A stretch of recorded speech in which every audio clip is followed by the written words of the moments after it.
蛋花汤可以说是最简单的汤了吧，但是我自己在家里做却总是很随缘，一会儿是那种大片的特别漂浮的那种感觉，一会儿做成了絮状结坨，那是因为你没有掌握蛋花汤的万能公式。今天我们一个视频来拆解一下。蛋花汤其实本质上就是蛋液在水中凝固变性的过程，怎么样去控制好蛋花的成型程度？第一，水的温度；第二，蛋液的温度。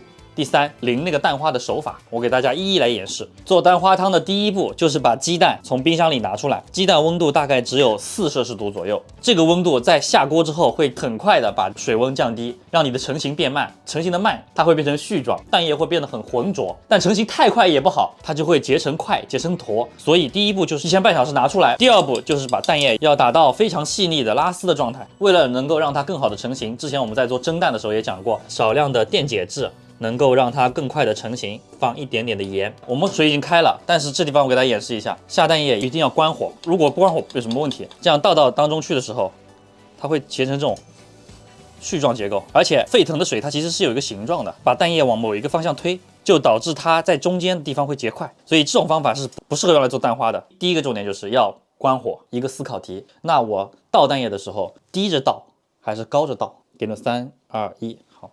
要低着倒，为什么？高着倒，你冲下去的速度太快了。第一是成型不均匀，第二会粘锅。水开就把火关掉，贴着这个水面缓慢的倒。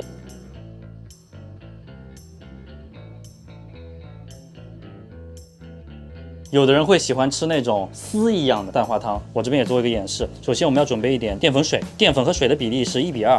对这个水进行一定的勾芡，调成那种米汤状啊。蛋液往下倒的过程当中，不停的搅动，这就是很多人喜欢的那种有一定的质感的絮状的。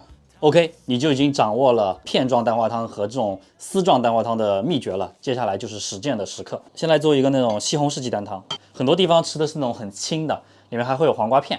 我觉得番茄是比较适合用来炒，炒完之后有那种美拉德反应的。放一点点底油、小葱、葱白和姜片，这时候是小火炒出它的香味来。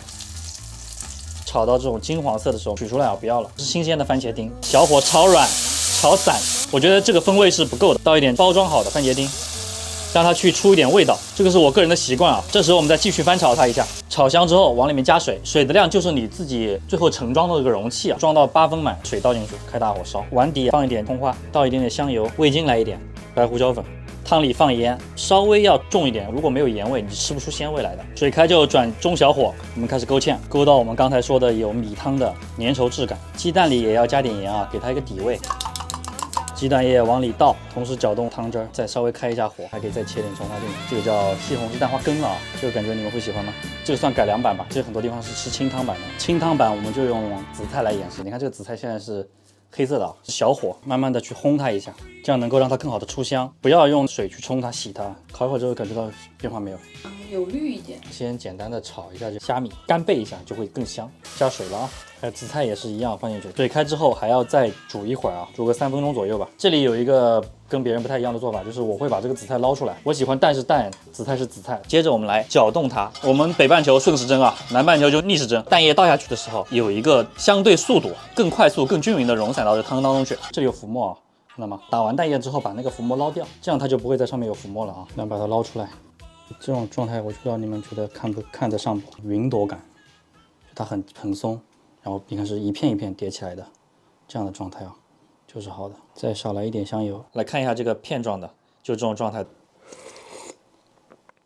好吃。蛋花汤有一个好处就是它有大量的水，补充了电解质，但是又没有特别多的热量，这个特别适合减脂期吃。但是当我们都在追求那种大片的有空气感的蛋花的时候，我老婆说她喜欢吃盛在底下那种一块，你说这上哪手里去？但是你已经掌握了方法了，如果你想吃这种大片的也好，想吃那种丝状的也好，都是可以根据我的方法来制作的。而且我教的那种勾芡的方法，还可以用来制作醪糟蛋花汤，还可以做西湖牛肉羹，可以有举一反三的这个功能的，好吧？那我们今天就录到这里，我们下次再见，拜拜。